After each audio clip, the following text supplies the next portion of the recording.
दोस्तों, सावन का महीना पूर्णतया भगवान शिव को समर्पित होता है। विष्णु पुराण में वर्णित है कि आषाढ़ माह के शुक्ल पक्ष की एकादशी तिथि से जगत के पालनहार भगवान विष्णु क्षीर सागर में विश्राम करने चले जाते हैं। वहीं कार्तिक माह के शुक्ल पक्ष की एकादशी तिथि को जागृत होते हैं। इस दौरान सृष्टि का संचालन देवों के देव महादेव करते हैं। इसके लिए सावन माह में भगवान शिव की विशेष पूजा की जाती है। साथ ही 16 सोमवार का व्रत भी सावन महीने से शुरू किया जाता है। दोस्तों, सावन महीने में भगवान शिव की पूजा करने से साधक की हर एक मनोकामना पूरी होती है। साथ ही मृत्यु लोक में सभी प्रकार के भौतिक एवं सांसारिक सुखों की प्राप्ति होती है। इस महीने में शास्त्र द्वारा निर्धारित नियमों का पालन किया जाता है। इन नियमों का पालन करने से देवों के देव महादेव प्रसन्न होते हैं और उनकी कृपा साधक पर बरसती है। लेकिन क्या आपको पता है कि शास्त्रों में सावन के दौरान क्यों दही और साग न खाने की सलाह दी गई है?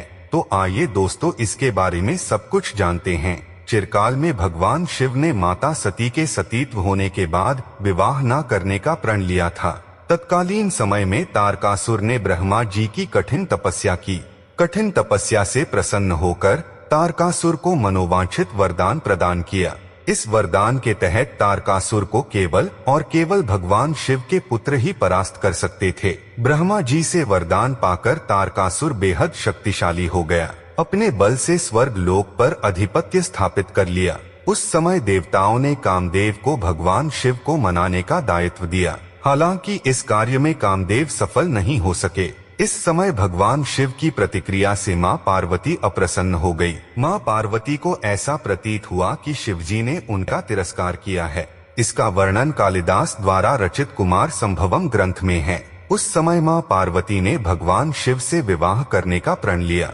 कालांतर में मां पार्वती ने कठिन तपस्या कर भगवान शिव को प्रसन्न किया था और उस समय भगवान शिव ने मां पार्वती से विवाह करने का वचन दिया। दोस्तों, ऐसा कहा जाता है कि मां पार्वती द्वारा 16 सोमवार व्रत करने से भगवान शिव प्रसन्न हुए थे।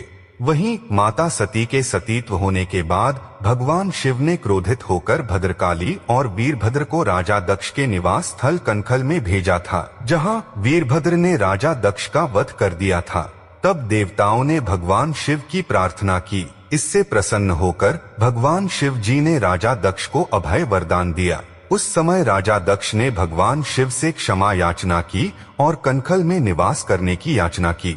राजा दक्ष की याचना पर भगवान शिव ने उन्हें यह वरदान दिया कि सावन महीने में वे कनखल में ही वास करेंगे। कालांतर से भगवान शिव सावन के महीने में कनखल आते हैं। दोस्तों, शास्त्र का कहना है कि इस समय दक्षिणायन काल होने से अग्नि की मंदता समस्त जीव जंतु, पेड़ पौधे, वनस्पतियां सोमतत्व से जीवन को प्राप्त करते हैं।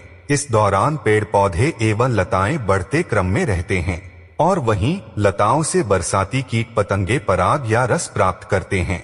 इससे पत्ते दूषित होते हैं। वहीं इन पत्तों का सेवन दूध प्रदान करने वाले पशु ग्रहण करते हैं।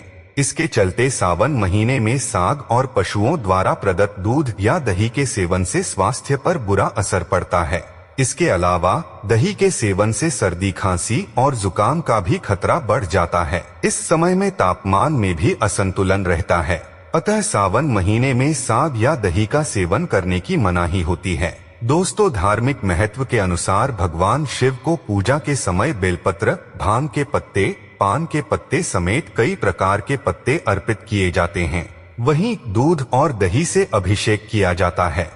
इन चीजों के अर्पण से भगवान शिव प्रसन्न होते हैं। उनकी कृपा साधक पर बरसती है। धर्म पंडितों का कहना है कि भगवान शिव को प्रकृति से बेहद प्यार है, अतः सावन में साग और दही का सेवन नहीं करना चाहिए।